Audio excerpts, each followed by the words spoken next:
Sir Keir Starmer, Your Majesty. Your Majesty. You must be utterly exhausted and nearly on your knees. But not much. Quite a grueling. But it's so yes. Anyway, you're here. I know, to say the least. You're having to get to grips with everything straight away. Must be quite. Yes. Good day, and welcome back to British Report.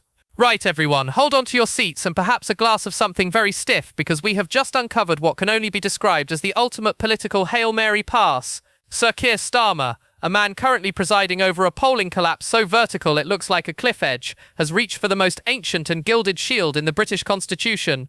We are talking about a secret number 10 plot to weaponise the monarchy itself in a desperate last-ditch attempt to stop a leadership coup. As the Labour Party prepares for what insiders are calling a May Day massacre in the 2026 local elections, Starmer has reportedly selected a specific high-stakes date for the next King's speech. The plan: to use the pomp, the ceremony, and the presence of King Charles to literally lock the doors of the Westminster madhouse before his own MPs can burn it down. It is a gamble of breathtaking audacity, using a 77-year-old king to save a 63-year-old prime minister from a pack of baying backbenchers. Quick favour, if you want the most high-voltage, unapologetic, and deeply insightful breakdown of the civil war currently consuming the heart of the British state, you need to hit that subscribe button. Over 92% of viewers haven't yet. It's free, takes a second, and means the world to us. Thanks, if you did. Now back to the show, because the details of this Operation Royal Shield are absolutely jaw-dropping. Let's set the scene for the apocalypse that Starmer is trying to avoid. We are currently in December 2025, and the latest YouGov polling has just dropped like a lead weight through a wet paper bag. Labour is currently languishing at 18%. Let that sink in. A governing party less than 2 years into its term is polling lower than some of the most disastrous periods of the mid-1980s. Meanwhile, Reform UK has opened a staggering 10-point lead, sitting pretty at 28%. For the first time in modern political history, a third party isn't just splitting the vote, they are effectively the new establishment in waiting. And this is the backdrop for the May 2026 elections, which are now being described as a bloodbath for the Labour project. The secret plan revealed today is simple but cynical.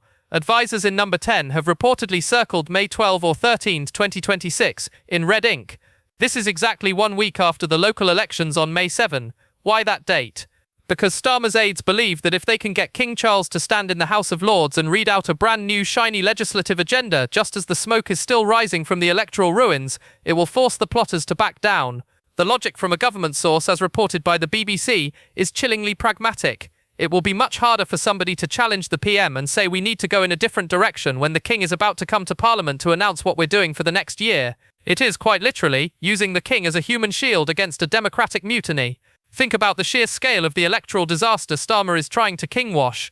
On May 7, 2026, we aren't just talking about a few lost councils in the shires, we are looking at a total wipeout in the inner cities. In Birmingham, a city effectively bankrupted under a Labour administration, Reform and Independent candidates are expected to tear through the council like a whirlwind. In London, the Greens and Independent protest candidates are poised to decapitate Labour's control over borough after borough, fuelled by a toxic mix of ULEZ fatigue, housing failures, and the Prime Minister's perceived detachment from the real world. And then there are the devolved parliaments. In Wales, the Red Wall has essentially turned into a reform rampart, with Nigel Farage's party and Plaid Cymru leading in the polls, potentially ending decades of Labour dominance in Cardiff. In Scotland, the SNP, once thought to be on their last legs, are surging back into a 10-point lead over a Scottish Labour Party that has seen its 2024 momentum vanish into the Highland mist. Starmer knows that on the morning of May 8 he will be facing a wall of red-eyed, terrified MPs who have just watched their colleagues, their local power bases, and their future career prospects incinerated. This is where the King's speech plot comes in. By scheduling the speech for the following Tuesday, Starmer creates a gilded cage for his party. He forces them into a week of preparation for the most formal occasion in the political calendar. He forces them to sit in their seats, in their best suits, while the King outlines the government's plan for renewal. It's a psychological operation designed to make any move against him look like an act of national sabotage. How can you launch a leadership challenge on a Wednesday when the Sovereign has just blessed the Prime Minister's agenda on the Tuesday? It's a move that treats the British Constitution not as a sacred framework, but as a tactical manual for survival. But what is actually in this agenda that the King will be forced to read?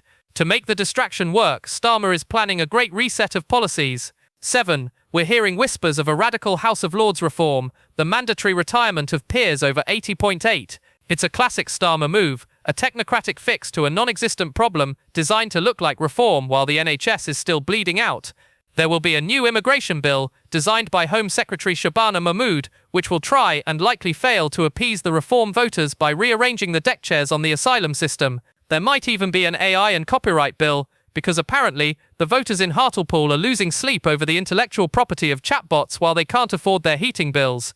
The irony is that this secret plan might actually backfire spectacularly. By forcing a king's speech immediately after a historic electoral defeat, Starmer is turning a ceremony of national unity into a confidence vote on his own survival. Under parliamentary rules, the debate on the king's speech ends in a series of votes. If the rebellion is as large as the 39ers, the group currently fighting his jury trial cuts suggest Starmer could find himself losing the vote on his own king's speech. That wouldn't just be a humiliation, it would be a constitutional crisis that would make the Liz Truss era look like a period of calm, stable governance. The plotters aren't just the usual suspects on the left either. The King of the North, Andy Burnham, has already signalled he's ready to return if the call comes. Angela Rayner is reportedly keeping her distance from number 10, her eyes firmly on a potential joint ticket with the Manchester mayor. Even West Streeting, the man Starmer supposedly love-bombed with invites to Chequers, is said to be deeply unnerved by the government's trajectory. These people are political predators. They can smell the weakness from a mile away. They know that a king's speech written by a man with an 18% approval rating is just a list of wishes written in a burning building. Nigel Farage, meanwhile, is watching this from the sidelines, with a grin that could power the national grid. He has already declared May 7, 2026 as his moment of destiny. His goal isn't just to win seats, it's to render the traditional parties extinct in the north. While Starmer is busy coordinating with the Lord Chamberlain's office about which carriage to use, Farage is on the ground in the pubs of Sunderland and the community centres of Ashfield, telling voters that the Westminster elite are so terrified of them that they are hiding behind the king's robes. And frankly, it's a hard narrative to argue with. The sheer desperation of this plan highlights the Starmageddon we are living through. This is a prime minister who started his term talking about fixing the foundations and national renewal. 18 months later, he's reduced to a maintenance team style of government, trying to survive 1 week at a time. The secret plot to use the king's speech as a shield is a confession that Starmer no longer has the authority to lead his party through persuasion or success. He has to use procedure, he has to use ceremony, he has to use the sovereign. It's a dangerous game to play with the monarchy. The king is supposed to be above the fray, a symbol of continuity that exists regardless of which technocratic lawyer happens to be in Downing Street. 12. By dragging the king into a reset moment designed specifically to kill off a leadership coup, Starmer is politicizing the crown in a way we haven't seen in decades. If the May local elections are the bloodbath everyone expects, the sight of the king reading out Starmer's 5-year plan will look less like a reset and more like a parody. As we wrap up 2025 and head into what will undoubtedly be the most chaotic year in modern British politics, the question isn't whether Starmer has a plan, it's whether the plan survives contact with reality.